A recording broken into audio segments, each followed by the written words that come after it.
53वीं 55वीं से मैं दे रहा हूँ। ये कौन सा वाला अटेम्प्ट था आपका?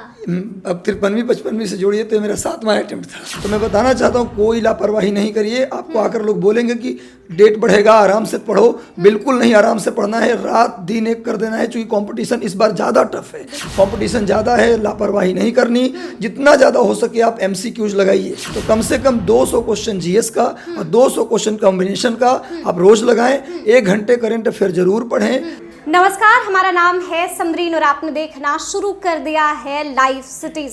देखिए, लाइव सिटीज की टीम इस वक्त द ऑफिसर्स क्लासेस में मौजूद है। हमने आपको बताया है कि आज यहाँ पर एक बड़ा कार्यक्रम का आयोजन हुआ था, फेलिसिटेशन सेरेमनी का आयोजन हुआ था और यहाँ पर हमें कौन मिल गया है, आपको बता दें कि यहाँ पर हमें मिल गए हैं जाने माने टीचर रजनीश सर। सबसे पहले तो आप यहाँ पर कैसे? जी थैंक यू मैम। जी, एक्चुअली मेरा भी सिलेक्शन BPSC सरस्वती में हो गया है। अच्छा, बहुत सारी बधाइयाँ आपको। जी thank you so much ma'am. मतलब आप पढ़ रहे थे, आप कब से स्टूडेंट बन गए, अब तो अफसर बन गए। जी बिल्कुल, और लेकिन मैं लगातार BPSC के बच्चों को गाइड करता रहा। 60वीं 62वीं से ही मैं पढ़ा रहा था बच्चों को, और इस बार TRE में भी, TRE 1 में भी काफ़ी पढ़ाया बच्चों को, और पढ़ाते पढ़ाते एग्जाम दिया और बस ईश्वर की कृपा, माता पिता का शुक्र से सिलेक्शन भी हो गया मेरा। अच्छा, तो ऑफिसर्स क्लासेस से आपका क्या कनेक्शन? ऑफिसर्स क्लासेस भले ही नया डेस्टिनेशन है हो, लेकिन मेरा बहुत पुराना कनेक्शन है। अजीत जी हैं, अनिल सर हैं, आशीष भारती सर हैं, गया SSP, उन लोगों का मार्गदर्शन हमेशा तैयारी के दौरान। मतलब आपने भी द ऑफिसर्स क्लासेस में पढ़ाई की है, मॉक टेस्ट लिए हैं यहाँ से? आशीष भारती सर जो हैं जुड़े हैं यहाँ से, उनसे मॉक के लिए, मॉक तो नहीं लिया लेकिन इंटरव्यू के लिए कुछ प्रीशियस, हाँ खूब गाइडेंस लिया, केवल उन्हीं से लिया। इस बार के इंटरव्यू में केवल आशीष भारती सर थे जिनसे मैंने इंटरव्यू के लिए गाइडेंस लिया। मॉक नहीं किया क्योंकि मैं बताना नहीं चाहता था कि मेरा मेंस हुआ है, लेकिन केवल आशीष भारती सर थे गया, मैं उनके पास गया था। इंटरव्यू के लिए उन्होंने पूरा प्रॉपर मुझे गाइडलाइन दिया, जिसका मुझे काफ़ी बेनिफिट मिला है। काफ़ी बेनिफिट मिला है। क्या कुछ टिप्स एंड ट्रिक्स क्या कुछ बताई गई? मुझे उन्होंने बताया कि सबसे पहले तो ईमानदारी रखना है बोर्ड के अंदर। आपको यदि कोई प्रश्न नहीं आता तो ब्लफ नहीं करना है, को सीधे सॉरी बोल देना है। और आप अपने ऑप्शनल, अपना जो ग्रेजुएशन का सब्जेक्ट है और हॉबी है, उस पर आप काम कर लीजिए और बिल्कुल आप आराम से जाइए, घबराना नहीं है। तो आराम से आपको 80% मार्क्स मिल जाएगा। और सर ने जो गाइड किया उसके अनुसार हमने फॉलो भी किया। हॉबी पर भी, और रिजल्ट हम देख रहे हैं, और हॉबी पर भी सर ने काफ़ी कुछ बताया, लेकिन हॉबी से सवाल पूछा नहीं गया था, लेकिन रिजल्ट आया। इसमें आशीष भारती सर का बड़ा रोल है। और मेंस में एक चीज़ और बताना चाहता हूँ, मेंस एग्जाम में डॉक्टर रंजीत कुमार सिंह हैं, उनके साथ ही मैं जुड़ा था कोचिंग जगत में, तो उन्होंने इन मेंस में हमको स्पेशली राइटिंग स्किल में उन्होंने मदद किया था। एक और नाम लेना चाहेंगे, DSP, मैंने उस स्पीच में भी बताया, DYSP पंकज सर, उन्होंने मुझे हमेशा ये टॉर्चर किया एक तरह से। टॉर्चर मतलब कि जाइए पढ़ाइए, पर कब तक पढ़ाएंगे, गला बैठ जाएगा। मतलब सलाह दी, ऐसी सलाह दी कि वो लग गई, जिंदगी संवर गई। टॉर्चर इसको नहीं कहेंगे, मतलब एक सीनियर होने के नाते हमें उन्होंने डांटा, जबरदस्त डांटा कि आप कब तक पढ़ाएंगे, गला आपका बैठा होता है, गला बैठ जाएगा, बाद में कौन आपका खर्च मतलब आपका पोटेंशियल जो है वो उन्होंने देखा। और उनके डांट और झाड़ का ही परिणाम था कि हम पढ़ने चले गए, और लिटरली बता रहे हैं 10 दिन ही मैंने पढ़ाई की। क्या बात करें, मैं मंच से भी आपको सुन रही थी, मुझे यकीन नहीं होता 10 दिन पढ़ के मतलब कोई अफसर बन। एक्चुअली मैम मैं 53-55 से मेंस दे रहा हूँ, 53वीं 55वीं से मेंस दे रहा हूँ। ये कौन सा वाला अटेम्प्ट था आपका? अब 53वीं 55वीं से जोड़िए तो मेरा 7वां अटेम्प्ट था। 7वां अटेम्प्ट, मतलब 6 बार फेल होके 7वें बार झंडा गाड़ दिया। जी एक्चुअली मैम क्या था कि मैं प्रीलिम BPSC का मैं कभी फेल नहीं किया हूँ। अच्छा। आज तक नहीं, सारे आयोग में प्रीलिम मेरा कभी फेल भी हुआ है। अकेला BPSC आयोग जिसका प्रीलिम मैं कभी फेल नहीं किया, हर बार मेंस दिया। उसमें से लगातार मुझे कई बार मेंस नहीं हुआ और कई बार इंटरव्यू देने का मौका मिला। पिछली बार 65 में भी इंटरव्यू दिया था, फाइनल नहीं हुआ। इस बार 67 में फाइनल हो गया। तो बहुत लंबा इंतजार था। और वाकई में 10 दिन पढ़ाई की, 10 दिन पढ़ाई की, लेकिन एक नॉलेज, एक संचित निधि है और धीरे धीरे जमा होता चला जाता है। तो 53-55 से पढ़ते पढ़ाते एक संचित निधि था। नॉलेज कहीं जाता नहीं मैम। और 10 दिन पढ़ने का मतलब कि 10 दिन में सिलेक्शन नहीं हुआ। कोई नया बच्चा 10 दिन में नहीं करेगा। हमारा एक पुराना संचित पूंजी था, उसको मैंने अपने गार्जियन तुल्य अनिल सर, इसके बाद Ashish Bharti sir, doctor Ranjit Kumar Singh sir, इन सब से मार्गदर्शन और पंकज सर के डांट जो कि हमको पढ़ने के लिए मजबूर किया और पढ़ने गए हम, ठीक है, तो इस वजह से मेरा सिलेक्शन हुआ।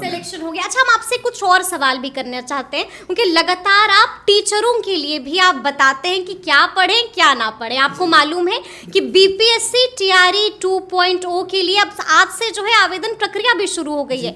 तो सबसे पहले कल अगर आपने प्रेस कॉन्फ्रेंस सुनी होगी अतुल प्रसाद जी की, बहुत कुछ बदला है जी, क्या कितना लगता है नुकसान होगा या फायदा होगा? सिलेबस बदल गया है? एक सिलेबस नहीं बदला, पैटर्न बदला है। सिलेबस सेम है, सेम है, पैटर्न में चेंज आया है, और जो कि आयोग के लिए भी फायदेमंद है और विद्यार्थी के लिए भी फायदेमंद है। फायदेमंद होने हाँ, फायदेमंद, क्योंकि पिछली बार जो क्वालिफाइंग हिंदी अंग्रेजी का पेपर था वो अलग से लिया गया था, और इतनी भीड़ थी कि लोगों को रहना मुश्किल था, खाना मुश्किल था, अगले दिन उनको क्वालिफाइंग का पेपर देना पड़ा। इस बार एक साथ हो जाएगा। और सबसे बड़ा तो मैं आयोग की तारीफ करना चाहता हूँ, अतुल प्रसाद सर की तारीफ करना चाहता हूँ कि वो जब जो भी ट्वीट उनके पास, जो भी ट्वीट गया या अभी जो भी उनके पास इन्फॉर्मेशन गया यूट्यूब चैनल के माध्यम से, सब पर उन्होंने ध्यान दिया और उन्होंने कार्रवाई किया।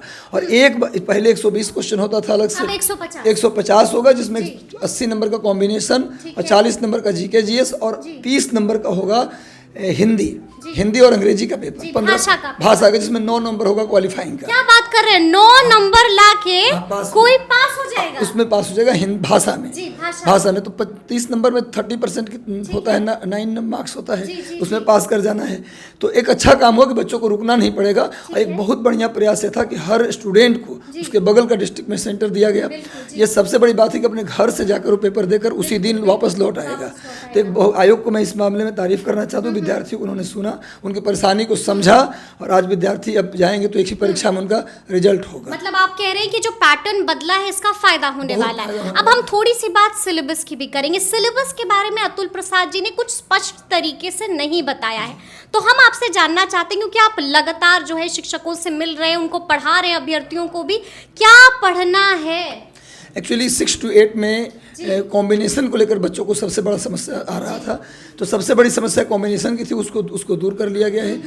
साइंस और मैथमेटिक्स, साइंस और मैथ रहेगा दोनों कंबाइंड 6 to 8 में। जिनका साइंस होगा या मैथ होगा, उनको साइंस मैथ दोनों का पेपर देना होगा। सोशल साइंस में क्लियर कर दिया है, पहले क्या था कि हिस्ट्री और ज्योग्राफी कम से कम ऑनर्स में होना चाहिए, इस बार वैसा नहीं है। हिस्ट्री, ज्योग्राफी, पॉलिटी, इकोनॉमी, चारों में से कोई भी ऑनर्स हो या सब्सिडरी भी हो, ऑनर्स हो या ना हो, सब्सिडरी में भी ये चारों पेपर है, तब भी आप कॉम्बिनेशन दो, इनमें से कोई 2 कॉम्बिनेशन रख सकते हैं। तो विद्यार्थी को जो सबसे बड़ी समस्या थी, फिलॉसफी है तो हम क्या कॉम्बिनेशन रखेंगे, सोशियोलॉजी है तो क्या रखेंगे, सबका खत्म हो गया। कि आपका फिलॉसफी अगर ऑनर्स है और सब्सिडरी में अगर political science, economy, history, geography, ये 4 सब्जेक्ट है, तो आप आराम से TRE 2 में फॉर्म अप्लाई कर सकते हैं। तो ये कॉम्बिनेशन वाली समस्या जो था वो दूर कर दिया गया है, हट गया है।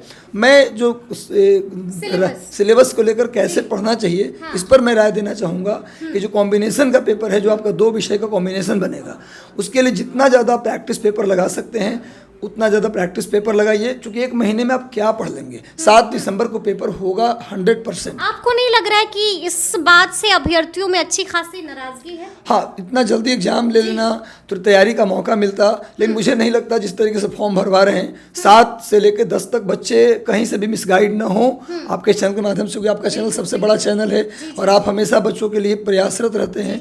सबसे ज़्यादा प्रयास आपके चैनल का होता है।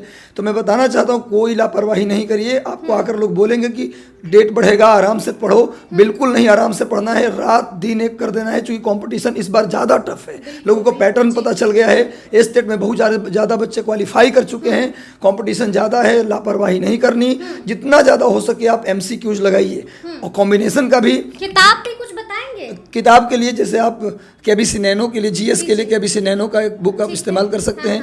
यदि आपका KBC नैनो नहीं है, लूसेंट भी है तो काम चल जाएगा। और लूसेंट का ऑब्जेक्टिव आता है MCQ, उसको आप GS के लिए जरूर लगाइए, क्योंकि हम घटना चक्र बताते, बच्चों को घटना चक्र भी गाइड करते हैं, लेकिन इसलिए नहीं गाइड कर रहा हूँ, ये घटना चक्र की मोटी मोटी 4 वॉल्यूम है, 1 महीने में पॉसिबल नहीं है पढ़ पाना, खत्म कर पाना। लूसेंट को आराम से खत्म किया जा सकता है। तो कम से कम 200 क्वेश्चन GS का और 200 क्वेश्चन कॉम्बिनेशन का आप रोज लगाएं। 1 घंटे करंट अफेयर जरूर पढ़ें, अब प्लस आप गणित के 10 क्वेश्चन जरूर लगाएं, क्योंकि वो 10 क्वेश्चन आपका स्कोर आगे लेके चला जाएगा। तो कंपटीशन टफ है, फूंक के कदम उठाएं, समय बर्बाद ना करें और लग जाए। 7 को पेपर होगा, 7 को पेपर होगा, कोई नहीं टाल सकता, कोई नहीं टाल सकता। कोई नहीं। एक आखिरी सवाल लेंगे आपसे, डोमिसाइल को लेकर लगातार विवाद हुआ, लेकिन इस बार भी ऐसा नहीं लगा है कि डोमिसाइल हटाई जाएगी। बिल्कुल, इस बार डोमिसाइल नहीं हटेगा, उसी तरीके का डोमिसाइल होगा। पिछली बार जो था डोमिसाइल के लेकर कोई परिवर्तन नहीं हुआ है। भविष्य में कुछ हो परसेंटेज लागू हो कि हमारे राज्य का इतना प्रतिशत, इस बार जैसे पिछली बार था कि सभी उत्तर प्रदेश, झारखंड, पड़ोसी राज्य के जितने लोग थे वो जनरल में यहाँ फाइट कर रहे थे, कोई प्रतिशत सीट बुक नहीं था। वैसे इस बार भी जनरल कोटे में वो फाइट करेंगे और निश्चित रूप से बाहरी राज्यों का बहुत ज़्यादा सिलेक्शन भी हुआ है, इससे विद्यार्थियों में नाराजगी थी, लेकिन होना चाहिए। मुझे लगता है कि अन्य राज्य यदि डोमिसाइल कर रहे हैं, कुछ प्रतिशत सीट अपने राज्य के बच्चों के लिए कर रहे हैं, तो मैं डिमांड करूंगा सरकार से आपके चैनल के माध्यम से कि कम से कम कुछ सीटें ही सही, 20% ही 30% सही अपने राज्य के बच्चों के लिए जरूर आरक्षित करें। ये मेरा सरकार से रिक्वेस्ट है, हर राज्य करता है। जी मैम, बिल्कुल। चलिए, बहुत बहुत शुक्रिया बातचीत करने के लिए। जी, thank you so much ma'am. आपका चैनल को धन्यवाद देना चाहता हूँ क्योंकि बस काफ़ी आगे आकर और सबसे जल्दी और सबसे फास्ट जो ऑथेंटिक जानकारी आप देते हैं, इसके लिए आपके चैनल को धन्यवाद। ऐसे ही आपका चैनल काम करता रहे। चलिए, आपको भी खूब सारी बधाइयाँ। जी, thank you so much ma'am, thank you so much. तो सुना आपने क्या कुछ कह रहे थे रजनीश सर। देखिए, बहुत कुछ बता दिया है, साफ साफ बता दिया है कि क्या पढ़ना है, क्या नहीं पढ़ना है। ये भी बताया है कि आखिर इनकी जर्नी कैसी रही, इनका स्ट्रगल कैसा रहा। तो ये पूरी बातचीत आपको कैसी लगी है, कमेंट करके हमें ज़रूर बताइएगा। तो इस तरह के तमाम अपडेट्स के लिए ऐसे ही हमारे साथ बने रहिएगा और देखते रहिएगा लाइव सिटीज़। बहुत शुक्रिया।